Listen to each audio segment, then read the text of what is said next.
press the bell icon on the YouTube app and never miss. सभी को जय हिंद दोस्तों, आप सभी का हार्दिक स्वागत है जय हिंद रिएक्शंस पर। तो आशा करता हूं कि आप सब लोग बहुत अच्छे होंगे। तो आज हम एक स्पेशल वीडियो देखने जा रहे हैं जिसमें आप देखेंगे पाकिस्तानी यूट्यूबर शैला खान जो इंटरव्यू लेंगी भारत की सुप्रीम कोर्ट की लॉयर नाजिया इलाही खान मैम का, जो कि हमारे चैनल पे काफ़ी सारे इंटरव्यूज़ दे चुकी हैं। वो अपने बेबाक और बिंदास अंदाज के लिए जानी जाती हैं। कल हमने इस वीडियो का फर्स्ट पार्ट पे रिएक्ट किया था जिसे काफ़ी पसंद किया गया और हमें बहुत सारे मैसेजेस और रिक्वेस्ट आई सेकंड पार्ट के लिए। तो आज हम सेकंड पार्ट को देखने जा रहे हैं जिसमें आपको बहुत कुछ और जानने को मिलेगा जो कि फर्स्ट पार्ट से भी ज़्यादा इंटरेस्टिंग है, जिसमें बात की जाएगी यूनिफॉर्म सिविल कोड की, स्पेशली जी हाँ यूसीसी की, जो कि समान नागरिक संहिता है, जिसके बारे में हम जानेंगे कि नाजिया खान जी का क्या नज़रिया है। तो ये वीडियो बहुत इंटरेस्टिंग होगा, इसे अंत तक देखें और चैनल पर नए हैं तो चैनल को सब्सक्राइब कर दें। तो चलिए ये वीडियो स्टार्ट करते हैं। जय हिंद, जय भारत। या है हम अपनी फैमिली मैटर उसमें सॉल्व कर सकते हैं, तो हम एक हिंदू का कानून क्यों मानेंगे? ये कैसे तकलीफ भी तो है। ये कैसे सॉल्व कर सकते हैं? मैं आपको बताती हूँ कि ये क्या करते हैं। All India Muslim personal law board ने क्या किया है कि एक एक डिपार्टमेंट बना दिया है हर जगह, हर एक स्टेट में इनके मुस्लिम ऑर्गेनाइजेशन चल रहे हैं जो हिंदुस्तान के अंदर, जिसके बारे में मैं अक्सर बोलते भी रहती हूँ कि मुस्लिम ऑर्गेनाइजेशन चलते हैं और पता नहीं इनके पास पैसा कहाँ से आ रहा है, जो पता लगाना बहुत जरूरी है। हर एक स्टेट में मुस्लिम ऑर्गेनाइजेशन चल रहे हैं जिसको कंट्रोल माइंड भी all India Muslim personal law board करता है। और कई मौलवी मुल्ला मस्जिदों के अंदर बैठ करके मार कूट करके चूर करके हलाला और पॉलीगेमी करवा रहे हैं, मार के कूट के चूर करके तलाक करवा रहे हैं, तलाक एहसन करवा रहे हैं, ये सारी चीजें करवा रहे हैं और औरतों को डिप्राइव करके, औरतों को डरा करके ये सारी चीजें करा रहे हैं। और आपको मैं एक और बात बताऊं कि ये जो मौलवी मुल्ला है, इनका जो नकाब है ना, ये उतरना बहुत जरूरी है, बहुत जरूरी है इनका नकाब उतरना। ये पैसे के लालच में ऐसे ऐसे गुनाह कर रहे हैं मस्जिदों के अंदर जिसके बारे में अगर मैंने पूरे पर्दे फाश कर दिए ना, तो शायद मेरे ऊपर ना जाने क्या हो जाए, मेरी जान ले ली जाएगी, मुझे मौत के घाट पर उतार दिया जाएगा। ये सब कर रहे हैं सिर्फ और सिर्फ इस्लाम के नाम पर, पैसे के लालच में आकर के ये कह रहे हैं। मेरे पास प्रूफ्स बहुत सारे हैं, मेरे पास कुरान की सूरतें हैं, मेरे पास कुरान के चैप्टर और वर्सेस हैं। मैंने एक अभी बताया है सूरह अल अहज़ब के बारे में, मेरे पास ऐसी बहुत सारे एग्जाम्पल्स हैं, पर अगर मैंने उसको सामने में रख दिया तो यही मौलवी मुल्ला मेरा मर्डर करवा देगा। बिल्कुल सही है। अच्छा, यहाँ पर ये सवाल पैदा होता है जी, बहुत से लोगों को अभी यूसीसी की समझ नहीं आ रही। मैं आपसे ये पूछना चाहती हूँ कि जब यूसीसी आ जाएगा तो क्या बदलाव आएगा इंडिया में? ये इंडिया के लिए एक नई रेवोल्यूशन होगी, इस्लामी विमेन स्पेशली, क्योंकि हिंदू महिलाओं को तो आज के कानून में भी बहुत से राइट्स है, लेकिन अगर हम मुस्लिम लड़कियों की और मुस्लिम महिलाओं की बात करें तो उन्हें यूसीसी के अंडर रहते हुए कितने राइट्स मिलेंगे, कितनी आज़ादी मिलेगी? और वो जो एक कहा जाता है कि औरतें तो मर्दों की प्रॉपर्टीज हैं, उनको इंटरटेन करती हैं, क्या वो उनके चुंगल से आज़ादी हासिल करके अपनी ज़िंदगी को जी पाएंगे? क्योंकि अभी एक जो ग्रुप है वो मुकम्मल इस कोशिश में है कि ये नहीं आए और वो इसके लिए दिन रात कहते हैं ना भरपूर कोशिशें कर रहा है। और दूसरी तरफ ये भी है कि सरकार के ऊपर ये भी प्रेशर डाला जा रहा है कि इलेक्शन से पहले यूसीसी लेके आ जाए। तो ये सारे मुद्दों को आप कैसे देखती हैं इंडिया के अंदर रहते हुए? देखिए, अभी आपने कहा था ना कि कुछ मुल्ला है जो कह रहे हैं कि हम तो अपने घरेलू चीजों को अपने घर के अंदर ही हम उसको ठीक ठाक कर लेते हैं। तो कैसे ठीक ठाक कर लेते हैं? जो हमारा स्त्री धन होता है, जैसे नॉर्मल कानून जो है वो तलाक के बाद स्त्री धन दिलवाता है, मेंटेनेंस दिलवाता है। तो ये सारी चीजें ये लोग क्या करते हैं कि जब हमारा निकाह होता है तो दैन महर का पैसा जो उसी वक्त मिलना चाहिए वो नहीं मिलता है, वो तो कोई देना ही नहीं चाहता है। उसके बाद जो उस लड़की को जिंदगी गुजर बसर तलाक के बाद करने के लिए चाहिए होता है, वो एक मस्जिद के अंदर बैठ करके या घर के अंदर बैठ करके 2-4 मुल्ला मौलवी औरत पर चढ़ जाते हैं और अगर वो बोलती है तो उसको आवारा बच्चलन का नाम दे दिया जाता है अपने हक के लिए और चढ़ करके उसको निपटा देते हैं चंद पैसों में और मर्द को फ्री कर दिया जाता है। इवन बच्चा भी औरत के गोद में फेंक दिया जाता है, बच्चों की जिम्मेदारी भी औरत के गोद में फेंकी जाती है और मर्द को एकदम बेबाक कर दिया जाता है। ऐसी बड़ी बड़ी चीजों को सिर्फ और सिर्फ कोर्ट देखेगा, सिर्फ और सिर्फ कानून देखेगा, सिर्फ और सिर्फ संविधान देखेगा, सिर्फ और सिर्फ आईपीसी, इंडियन पेनल कोड और सीआरपीसी देखेगा, इसलिए इनको तकलीफ हो रही है। आज ये जो पंचायती करते हैं ना मस्जिदों के अंदर बैठ करके, और जो तबलीग करते हैं ना, औरतों को कुचल करके मार देने का, औरतों की जुबान को बंद कर देने का, औरतों के फ्रीडम ऑफ स्पीच को बंद कर देने का, वही नहीं हो पाएगा, वही नहीं हो पाएगा। अभी मैं आपको एक चीज बता देती हूँ कि आपके जो हमारे हिंदुस्तान में जो बहुत बड़े देवबंद जमात के हैं, मौलाना सैयद अरशद मदनी, दारुल उलूम देवबंद जमात के बहुत बड़े मुसलमान के ठेकेदार हैं। जी, मैंने सुना।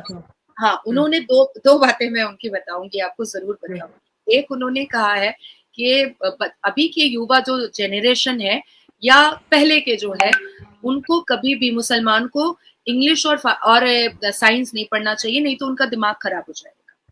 ये तो फिर भी सिर्फ इन्हीं की प्रॉपर्टी, ये तो शैला फिर भी आप एडजस्ट कर ली हैं। अभी मैं आपको दूसरा बताती हूँ, ठीक है। इन्होंने ही, मैं इनका नाम, बड़ा खूबसूरत नाम है इसलिए मैं बार बार भूल जाती हूँ, मौलाना सैयद अरशद मदनी, इन्होंने दूसरा अपना statement in front of national news दिया है कि औरत जो है ना, वो 40-45 में पीरियड्स बंद होता है, माहवारी बंद हो जाता है तो वो बूढ़ी हो जाती है। दिस इज द रीजन कि मुसलमान मर्दों को दूसरी शादी करनी पड़ती है, क्योंकि मुसलमान मर्द ना 80-85 तक जवान रहता है। ये दारुल मतलब वो 45 से वापस बच्चा नहीं दे पाएगी ना, तो इन्होंने तो गजवा हिंद करना है, ज्यादा बच्चे पैदा करने हैं। तो अब आप सोचो कि ये जो इनकी जो इडियोटिक और नॉनसेंस चीजें हैं, ये जो इनका क्रिमिनल माइंड है, ये जो इनकी दकियानूसी चीजें हैं, ये जो औरत का अत्याचार है, ये यूनिफॉर्म सिविल कोड की वजह से बंद हो जाएगा। और इसलिए इनके पेट में दर्द, और इनको लूज मोशन नहीं, इनको माइनर हार्ट अटैक आ चुका है। ठीक हो गया। अच्छा, एक सवाल मेरे जहन में आपकी बातों से आया है, तो क्या जब यूसीसी आ जाएगा, ये जो कजन मैरिजेस है, चचा के साथ, चचा के बेटे के साथ शादी, मामू के बेटी के साथ शादी, कि इस पे भी रोक लग जाएगा कि ऐसा नहीं होगा, फैमिली में शादियां नहीं होगी, क्योंकि सब एक कानून के तहत फिर चलेंगे। कजन मैरिजेस के बारे में बेसिकली मैं पूछना चाह रही हूँ, यूसीसी इसको कैसे डील करेगा? पर्सनली मैंने जो नोटिस भेजा है, क्योंकि हर एक की राय मांगी गई है, जो 14 जून को ही नोटिस इशू फॉर यूसीसी के लिए एक एप्लीकेशन आया था, जिसमें बहुत सारे लोगों की राय मांगी गई थी। तो मैंने अपने जो नोटिस का जो रिप्लाई था, उसमें शैला ये लिख करके दिया है कि मुसलमानों में कजन मैरिजेस को बंद किया जाए, ठीक है, ऑन अर्जेंट नोट बंद किया जाए, जैसे ही यूसीसी लागू होता है सबसे। क्योंकि देखिए, तलाक मैंने बंद करवा दिया है, पॉलीगेमी हलाला पे मेरा कॉन्स्टिट्यूशन पे चल रहा है, तो बहुत सी चीजों के लिए तो मैं अकेले ही काफी हूँ। लेकिन ये जो कजन मैरिजेस जो है, उसको बंद करवाना बहुत जरूरी है, बहुत ही जरूरी है। क्योंकि कजन मैरिजेस से क्या होता है कि एक जो ब्लड रिलेशन जो होता है, चाचा का बेटा तो मेरे फादर का ब्लड, मेरे चाचा का ब्लड तो एक ही है, तो वो तो भाई बहन हो गए। तो ये बहुत खराब लगता है कि बचपन से हम जिसको भाई बोलते हुए आ रहे हैं, भैया भैया, उसको हम रात में सैया बना लिए। तो ये जो चीज होती है ना, ये इतनी गंद मचाती है। Thank God, thanks to my parents के हम लोगों के खानदान में, पूरे खानदान में ये चीजें, ये सिनेरियो हम लोग नहीं देख पाए। हमारे यहाँ ये चीजें नहीं पाए। हम जितने भी कजन्स थे, जब कहते थे ना आपस में शादियां कर लो, कहते ये यार तुम लोगों से वैसी वाइब्स ही नहीं आती, हमें इन चक्करों में ही नहीं पड़ना। exactly, हम जिसको बचपन से भैया कह रहे हैं, उसको हम सैया कैसे बोलेंगे? मतलब this is quite obnoxious and idiotic and nonsense things, कि भाई को कैसे हम उसके सामने कपड़े खोल देंगे। तो this is very baseless, this is very obnoxious, this is unpardonable sin as per the scenario, as per the circumstances। देखिए, हमारे कुरान के हिसाब से ना इतनी जंगें हुई हैं, अप्रोक्सीमेटली 1000 से ऊपर जंगें हुई हैं। आप 624 AD देख लो, बैटल ऑफ बदर देख लो, उसके बाद इंक्लूडिंग बैटल ऑफ उदाह देख लो जो 625 में हुआ है, खानदाक देख लो 627 में हुआ है, मक्का का बैटल देख लो 630 में हुआ है, एंड हुन्नान का बैटल देख लो 630 में हुआ है। ये सारे बैटल्स में पावर और पोजीशन के लिए ही जंग था। बिल्कुल, पावर और पोजीशन के लिए जंग था। तो ये जो हम सोचते हैं ना कि इस्लाम बहुत सुकून वाली चीज है, ये जो शरिया है इसमें सारी खूबसूरत चीजें हैं, नहीं, नहीं है। अगर बहुत गौर से, बहुत सुकून से, बहुत तरीके से अगर पढ़ा जाए, तो मैंने आज आपको जो सूरह अल अहज़ब बताया है वो भी ये आपके पालिश आंख, बेटे के लिए। आपके आंख में खटक गया और हर एक के आंख में खटक जाएगा। ये इन जिस बैटल्स के बारे में मैं आपको बता रही हूँ, इसका भी मैं आपको पूरा विस्तार में बताऊंगी, पर किसी और दिन किसी और टॉपिक को लेकर के बताऊंगी। बिल्कुल, आज मैंने जरूर। छेड़ दिया है, 3 महीना पहले मैंने यूसीसी आपके ही डिबेट में छेड़ा जी था, बिल्कुल। इंटरव्यू में, और 3 महीने के बाद हम यूसीसी पे बात कर रहे हैं। अब मैं आपको एक चीज और बताती हूँ जो कुरान के हवाले से ही बताती हूँ। हमारा शरिया कहता है, हमारा इस्लाम कहता है, हमारा कुरान कहता है कि सबसे पहले इस्लाम आया था इस दुनिया में, सबसे पहले इस्लाम, आदम अलैहिस्सलाम आए थे, बिल्कुल ऐसे ही है। हाँ। ठीक है। लेकिन कहा जाता है कि हिंदू काफिर है। हमें सिखाया गया बचपन से कि हिंदू काफिर है। बीबी मरियम अलैहिस्सलाम जब प्रेग्नेंट हुई थी तो उनको मलाइन, डिफेम, उनको इंसल्ट नाउजुबिल्लाह किसने किया? तब मुसलमान ने किया, मुसलमान ने किया। Prophet Muhammad, just be peace upon him, सल्लल्लाहु अलैहि वसल्लम के सर पर कचरा किसने फेंका? मुसलमान ने फेंका। हजरत इमाम हसन हुसैन जो प्रॉफिट मोहम्मद के ग्रैंड सन थे, उनका कत्ल किसने किया? मुसलमान ने किया। उसके बाद फिर हजरत नूह अलैहिस्सलाम पर जितनी भी उनको जो मलाइन किया गया, जो वो कश्ती बना रहे थे, उनको जो मलाइन किया गया, उनको जो डिफेम किया गया, उनका जो मजाक उड़ाया गया नाउजुबिल्ला, तो ये किसने उड़ाया? मुसलमान ने उड़ाया। तो आज हिंदुओं को हम काफिर क्यों बोलते हैं, जबकि आप खुद कहते हैं कि इस्लाम कहता है, शरिया कहता है, कुरान कहता है कि सबसे पहले इस्लाम आया था। तो जब मुसलमानों में इतनी सारी बदतर क्वालिटीज खुद ही है कि इतने बड़े बड़े प्रॉफिट और इतने बड़े बड़े प्रॉफिट की बेटियों को जब ये मुसलमानों ने छेड़ा है, छोड़ा नहीं है, तो हम और आप किस गली में है? हम और आप किस गली में है? नहीं, ये तो है कि सबसे ज्यादा इस दुनिया में अगर देखा जाए तो एक मुसलमान ने ही दूसरे मुसलमान को मारा पीटा है। किसी और जाति धर्म का नाम नहीं आएगा। जितनी भी जंगें हुई, मुसलमानों ने मुसलमानों को काटा मारा है। लेकिन नाज़िर जी, एक और बात भी यहाँ पर, हमारे जब जायदादें बढ़ती हैं शरिया के तौर पर, तो लड़कों को 2 हिस्से और लड़की को 1 हिस्सा दिया जाता है। तो अब जब यूनिफॉर्म सिविल कोड आएगा तो दोनों को इक्वल मिलेगा। अब इस पे भी हो रहा है कि भाई लड़की को क्यों, वो तो पराए घर की है, वो तो हिस्सा लेके अपने खावन के घर चली जाएगी, हमारे बेटे को क्या मिलेगा? शरिया ठीक है, अगर 6 लाख की प्रॉपर्टी है तो 4 लाख बेटे को दे देंगे और 2 बेटी को। देखिए, मैंने आपको पहले स्टार्टिंग, ये इंटरव्यू स्टार्ट होते ही मैंने आपको बताया था कि किस किस तरीके से औरतों को डिप्राइव किया जाए, मुस्लिम औरतों को, हर वो तरीका उनके पास है। अगर वो शरिया लॉ से और मुस्लिम महिलाओं को डिप्राइव नहीं कर पाते तो वो तुरंत टर्न कर जाते हैं संविधान पर और आईपीसी और सीआरपीसी पे। और जब वो आईपीसी सीआरपीसी पे औरतों को डिप्राइव नहीं कर पाते हैं तो वो शरिया लॉ पर चले आते हैं। देखिए, औरतों के जेंडर इक्वालिटी के बारे में यूसीसी कहता है, यूसीसी कहता है कि अडॉप्टेशन को सारे कास्ट एंड क्रीड में एकदम वैल्यू दिया जाए।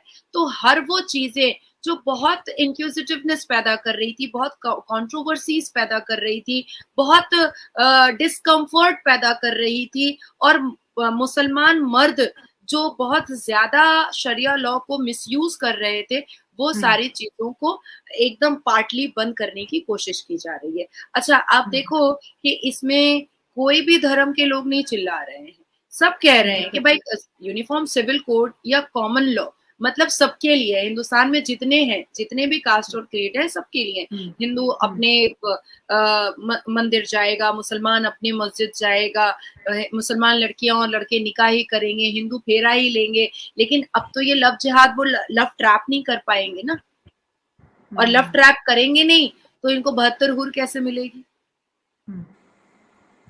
क्योंकि मुसलमान मदरसों में तो ये सिखाया जाता है ना कि तुम एक काफिर को इस्लाम में कन्वर्ट कर दो तो तुमको जन्नत में 72 हूर मिलेगी। तुम बदन में बम बांध करके तुम काफिरों को मार डालो तो तुमको 72 हूरें मिलेंगी। तुम काफिरों का कत्ल कर दो तो तुमको 72 हूरें मिलेंगी। तुम काफिरों को तुम परेशान करो तो तुमको 72 हूरें मिलेंगी।